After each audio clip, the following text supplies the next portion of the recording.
Bisa kasebut kuring salah sahiji jalma anu teu percaya lamun acan nempo ku panon sorangan kaasup ngeunaan jurig atawa lalembutan dileutik kuring teu percaya teuing kanu ngaranna makhluk gaib. Tambah deui kolot kuring kaasup kulawarga anu pinuh ku pamikiran logika. Matak lamun aya kajadian nanaon sok disurupkeun jeung anu ngaranna nalar logika. Tapi sanggeus kejadian kuring manggihan hal anu kararitu kuring gak kerap percaya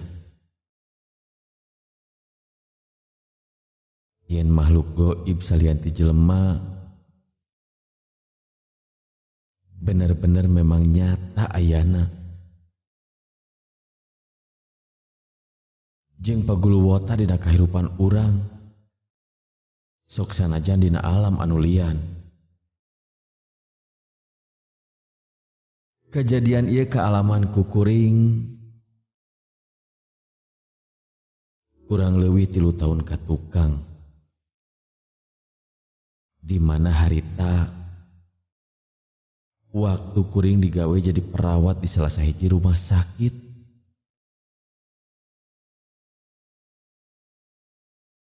Ngaran kuring Fadil,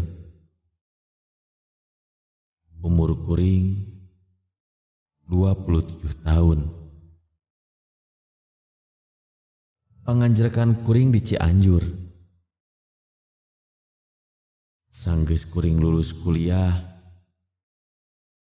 kuring langsung digawe jadi perawat di salah sahiji rumah sakit anu aya di daerah Bogor. Saacana kuring memang pernah magang di eta rumah sakit.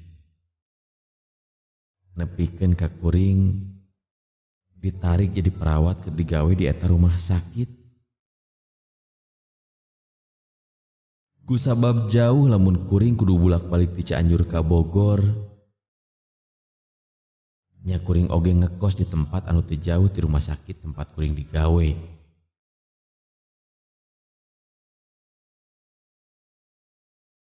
Singket carita, poe eta kuring keur tugas peuting. Kuring keur leumpang muru karohangan peralatan anu aya di palebah tukang rumah sakit. Maksud rek nyokot sababaraha alat medis.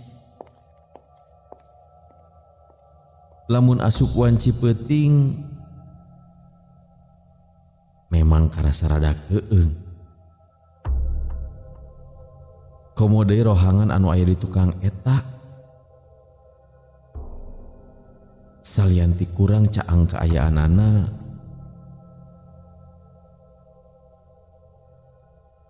katambah memang ayana di palebah tukang. Basa kuring nepi ka eta tempat, kuring langsung mukakeun panto. Tapi memang harita kuring rumah sarada sompral.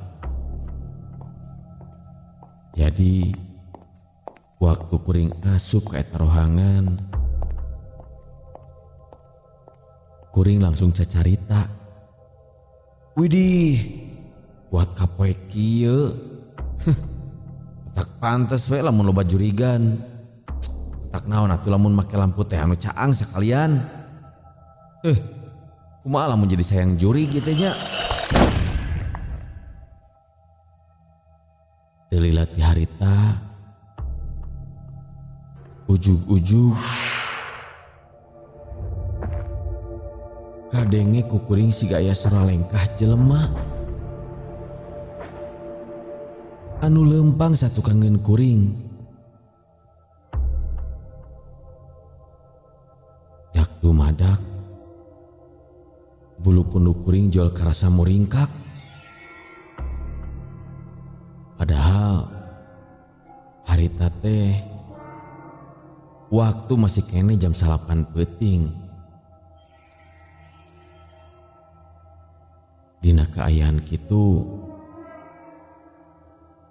kuring oge rurusuhan dengan barang anu rek dicokot. Anu satuluina kuring langsung buru-buru keluar ti eta rohangan. Tapi barang kuring keluar ti eta rohangan, kasampak harita eueuh sasaha jeung eueuh nanaon. Ku kuring ditutupan deui pantorohangan. Bari buru-buru indit eta tempat. Kuring lempang deui muru ka rohangan pasen. Nyaeta rek nuluykeun deui tugas kuring. Tapi basa kuring keur lempang ngaliwatan lurung-lurung rumah sakit.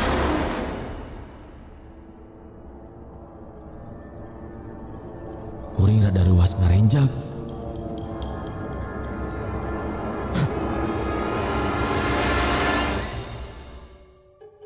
Kusabab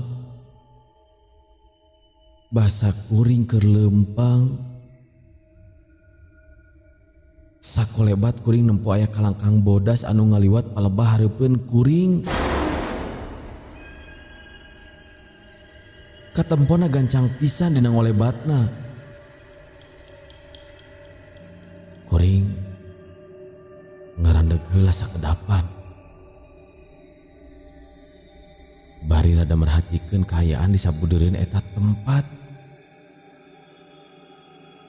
Tapi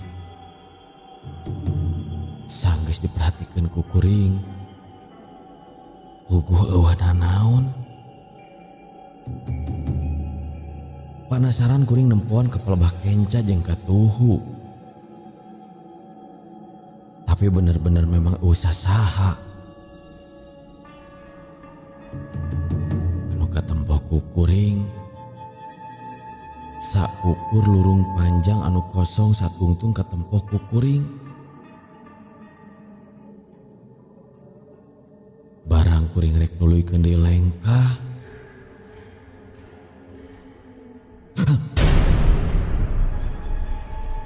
karasa ku kuring aya anu nepak kana tak-tak kuring. Nyaeta di palebah satu kangen kuring. Padahal sanyaho kuring basa kuring lempang di palebah rurung rumah sakit eta. Eueuh sasaha jeung eueuh jalma anu aya di satu kangen kuring. Sakedapan Kuring ngajanteng bari nahan kareuwas. Hate kuring karasa ratug pisan. Kasieun pacampur jeung rasa penasaran. Dina sajeroning kitu, kuring maksakeun jeung ngawanikeun maneh nempok ka palebah tukang.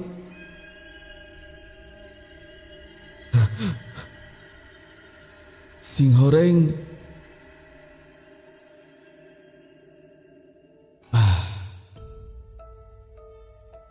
Pak Rusdi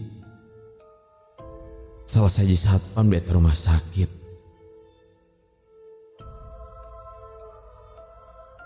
Manehna kebenaran ngaliwat ke pelebah lurung rumah sakit. Sanggeus ngantirkeun salah seorang pasien anu karek asup ke instalasi gawat darurat. Waduh, sugan teh saha? Sok ngarawaskeun wae ah. Banyak kitu wae reuwas. Matakna ulah sok bari ngalamun pami nuju tugas teh atuh ah.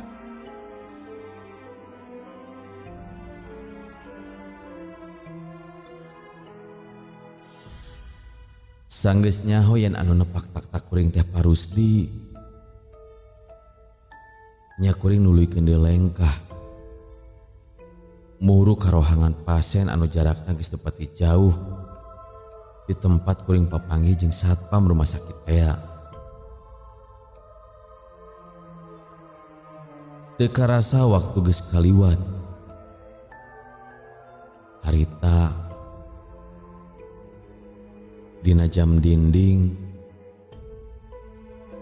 katempo waktu geus nunjukkeun jam 11 peuting. Geus waktuna kuring balik. Sanggeus kabeh pagawean kuring rengse, kuring oge langsung balik ka kosan anu memang teu jauh ti rumah sakit eta. Satepina di kosan, saacan kuring asup ka jero kamar, kasampak di palebah gerbang kosan aya anu boga kosan kuring anu ngaranna Bu Nendah. Manehna nempok ka kuring. Kuring ukur ngunggekeun sirah basa pasangrok jeung manehna. Kitu deui manehna oge unggeg bari ukur nempo hungkul ka kuring. Satepina di jero kamar, nah kuring masih kena ngerasakeun aya hal anu ngaganjel dina hate kuring. Jeung masih kabayang dina ingetan kuring ngeunaan kalangkang bodas anu sakolebat katempo ku kuring di palebah lurung rumah sakit teh.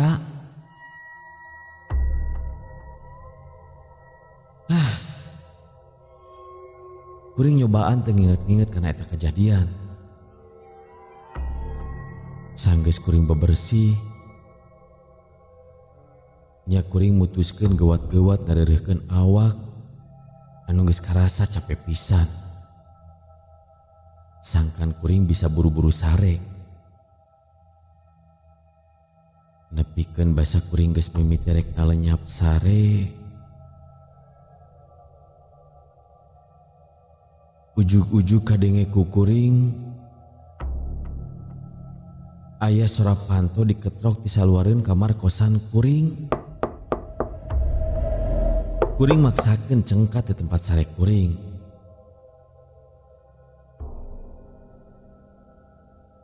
Tapi basa ku kuring dibuka, sing horeng di luar eueuh sasaha.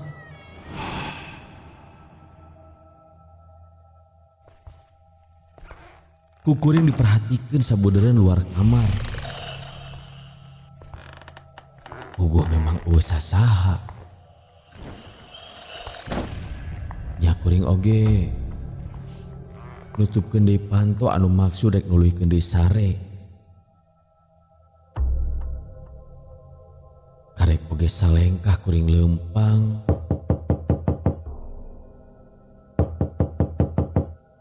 Kadenge deui ku kuring sora panto aya anu ngetrok.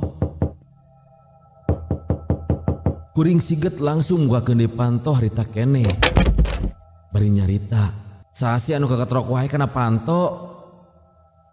Barang ku kuring dibuka, angger wae eueuh sasaha. Padahal jelas atra kadenge ku kuring aya anu ngetrok panto. Kuring jadi rada keheul harita teh. Alatan dibarengan ku rasa kakeheul, kuring nutupkeun deui panto satengah digeblugkeun. Tapi kadenge deui aya anu ngetrok deui kana panto. Kuring harita langsung ngagorowok. Ceng atuh euy tong heureuy. Ku sabab kuring ngerasa keheul pisan kana eta kejadian. Sajroning kitu, kuring bari mukakeun deui panto. Barang dibuka deui,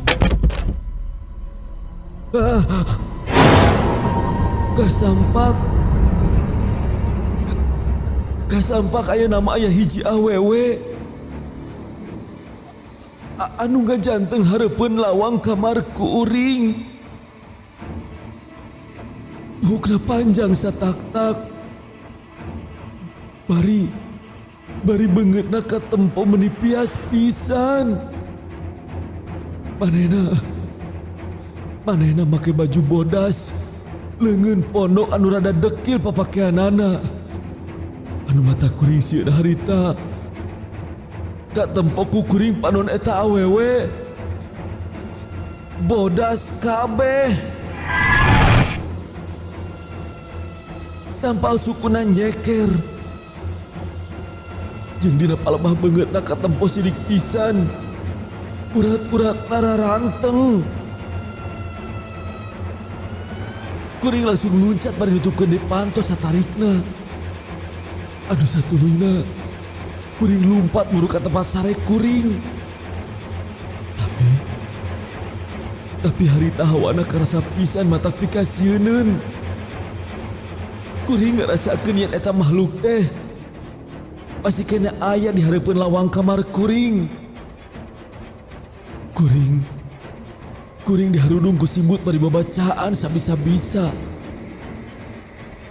Kesang badag kesang lembut keluar ngabaseuhan awak kuring.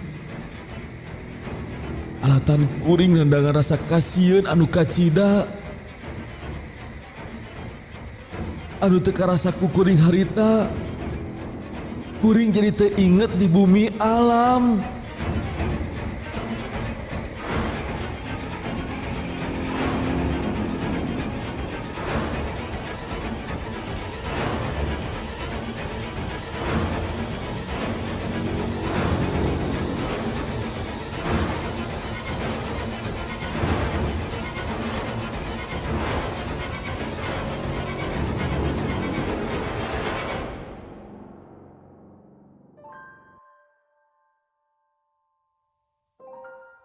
Isukna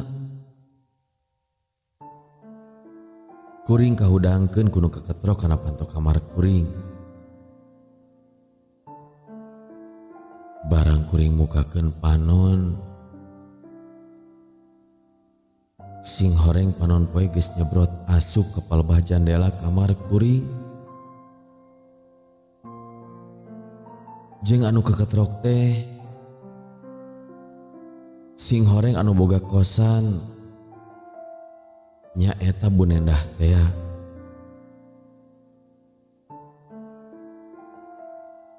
Manehna ngahudangkeun kuring kusabab tarati sasari. Geus jam sakitu kuring can katempo keluar ti kamar kuring.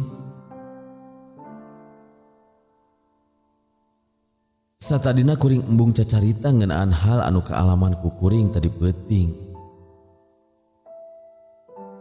Tapi Bu Nendah ujug-ujug nanya ti heula ngeunaan kaayaan kuring. Nya antukna kuring nyaritakeun naon anu kaalaman ku kuring tadi peuting.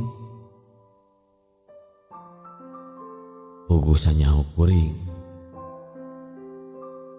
Bu Nendah teh kolot anu kaasup jalma nu rada bisa nempo hal anu kararitu. Nya manehna oge nyaritakeun basa manehna pasangrok ting kuring waktu kuring balik gawe saacan kuring asup ka kamar kosan. Ceuk manehna basa peuting teh katempo ku manehna yang ditukangeun kuring aya hiji awewe anu nuturkeun kuring. Tapi manehna apal yen eta awewe anu nuturkeun kuring teh lain jalma biasana. Ngadenge kitu kuring jadi rada reuas. Nah saha anu nuturkeun kuring teh jeung nah eta awewe anu nuturkeun kuring teh asalna ti mana? Nah di rumah sakit keneh.